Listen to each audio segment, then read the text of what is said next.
a long time ago, like this is around 600 years after Hijrah, so it's well after the ghaibah of our Imam, but in the early days, there was a lot of people in north of Iraq who are Nasibi, and many of them still are. Like during the time of Saddam, you have these places like Tikrit and all these places. And Mosul was one of these places where there used to be a lot of Nasibis. And the governor of Mosul was a man who was a non-staunch Nasibi, meaning he hated the Shia and he hated the Ahlul Bayt alayhi salam. And him and his wife did not have any children, so they made another. And the another they made is that if Allah blesses us with a child, then we will kill a Shia. We will get this child to kill a Shia. This was the level of their hatred. Now look at how Allah works. He blessed them with a child. So they blessed a child, they called this child Jamaluddin. He was known as Jamaluddin al-Musili. And he grew up, fine young man, the son of the governor of Mosul and so on. When he reached his early 20s and he was now all, ready and built, his mother said to him, my son, you were born by the barakah of Allah, because we made another that if He blesses us with a child, you will kill one of these Rafidis. So now you have to go fulfill our another, go kill one of the Shias. So he thought about it and says, where will I find a Shia to kill? He said, the best way is to get them when they go to Karbala, because they all go for ziyarate to Karbala. So he came south from Mosul and he sat at a crossroad where the qafila, the caravans, because in those days they would travel with camels, right, and horses and so on. So he was waiting for a qafila of Shia to come so he could attack them. And he had a dagger. The first night nobody showed up. Second night nobody showed up. This is a documented true story.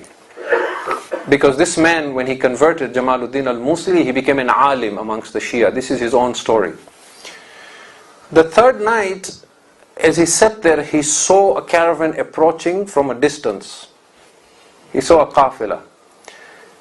He said, this must be a group of Shias coming back from Karbala, heading in a different direction. I will get them there. He waited, but the caravan was moving very slowly, and suddenly he was so tired, he felt drowsy, he fell asleep. The qafila came, they passed by him at the fork of the road, and they went on. They moved away. When he woke up, he realized, I missed them. This was my opportunity to kill a Shia.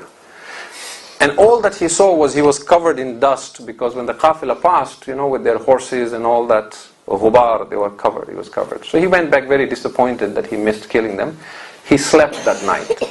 He says, when I slept at night, I had a dream that it was the day of judgment. It was Yawmul Qiyamah.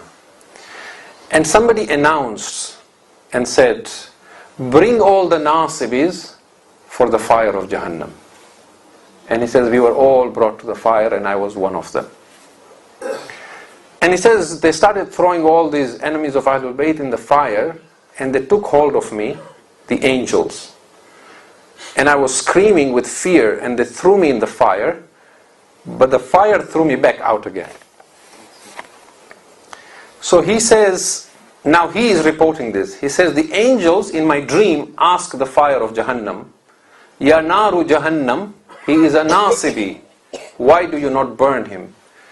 And the fire says, we cannot burn him because he is now covered with the dust from the zawar of Hussain.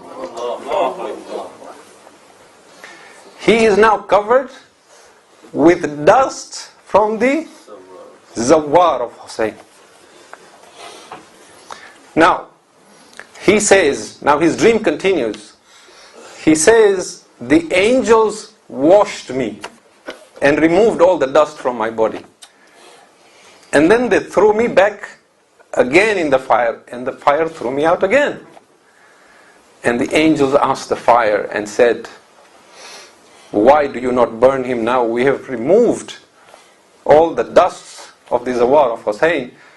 And the fire said, but some of the dust has now entered his heart.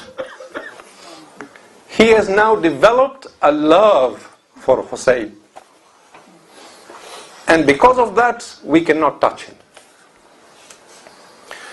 When he woke up, he was a changed man, and he realized his parents were wrong. So he converted and became a Shia. He was a poet. He went to Najaf, he studied Islam, he became an alim. Then he went for ziyarah of Hussain, and he composed a couplet which is written on the dhari of Hussain. And these are the words of this alim, Jamaluddin al-Musili, who was born with the intent to kill the Zawar of Hussain.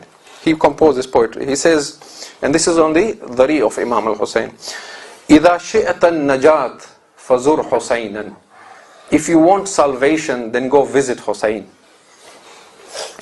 لِكَيْ تَلْقَ الْإِلَهَ قَرِيرَ عَيْنًا. So that you may meet your Lord with that which will delight your eyes. Why? فَإِنَّ النَّارَ لَن تَمَسَّ جِسْمًا. For the fire of hell will never touch a body. عَلَيْهِ غُبَارُ زُوَارِ الْحُسَيْنَ. On which is the dust of the Zawar of Hussain. إذا شئت النجاة فزر حسينا لكي تلقى الإله قرير عينا فإن النار لن تمس جسما عليه غبار زوار الحسين. And that is why you're told, if someone goes to Karbala, comes back, try and shake his hand or hug him before he takes a shower even.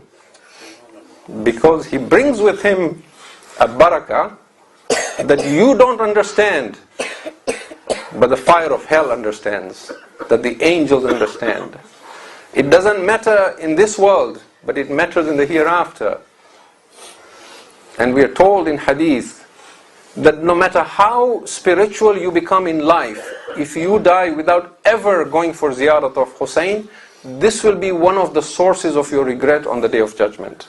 Unless you don't have the health or the wealth, that is a different case.